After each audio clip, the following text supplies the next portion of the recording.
The all-in-one Lenovo Mirage Solo with Daydream headset is the student's viewing device for virtual reality experiences. This video will review how to set up the headset and controller. Your kit will include 3, 10, or 24 headsets depending upon which size you chose. Unbox the headset and notice how the headset is all-in-one with no assembly, cords, or phones needed. Make sure to fully charge the headset with the provided charging cable. If you ordered 10 or 24 headsets, then you also received a Bretford custom-made charging cart to charge the headsets. The cart includes integrated charging, so you may want to complete the cart setup in order to charge the headsets easily. Once charged, turn the headset on by holding the power button on the right side of the headset. Once the headset is on, you are ready to view.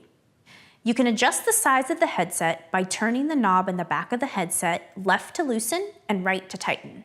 Notice the headset comes loaded and ready with the Google Daydream operating system. This means you don't have to download anything to the headsets. The guided learning sessions, such as Google Expeditions, are downloaded on the teacher tablet.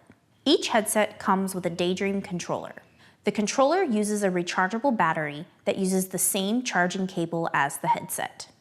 The battery cannot be removed, so make sure to not attempt to open the controller, and make sure to fully charge each controller. Each controller is connected via Bluetooth to the specific headset.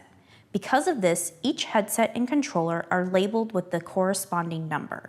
Ensure the controller is working with the corresponding headset by placing the headset on and waking the controller by pressing and holding the indented circle button on the remote called the Daydream or Home button. Note that the controller should be held with the charging port facing you. Once the controller is awake, you will see the corresponding cursor in the headset view.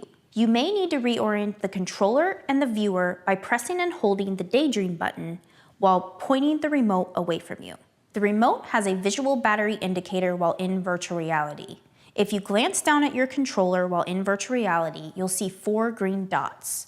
1 green dot means the remote needs to be charged, and 4 means the controller is fully charged.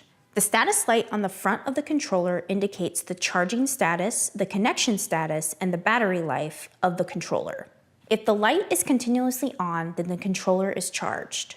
If you press the Daydream button and the light blinks 3 times, then the controller battery is low. To charge the controller, place the charging cable used for the headset into the bottom charging port of the controller.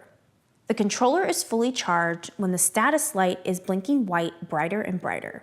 It may take up to 2 hours to fully charge the controller. You don't have to turn the controller off when you leave virtual reality. It will automatically disconnect and save battery.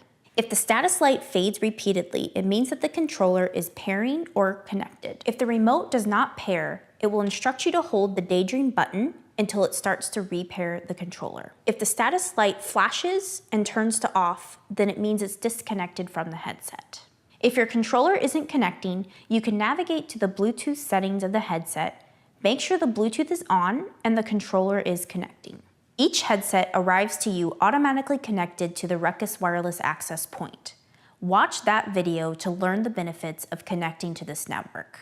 To connect to a different wireless internet, from the home menu of the headset, click the Daydream button on the controller again. This will take you to the notification center. Use the controller to hover over the wireless icon, click the touchpad to select the wireless icon, and choose the wireless network that you'd like to connect to. For additional information about using the headsets in the classroom, refer to the video in the Teacher User Guide section.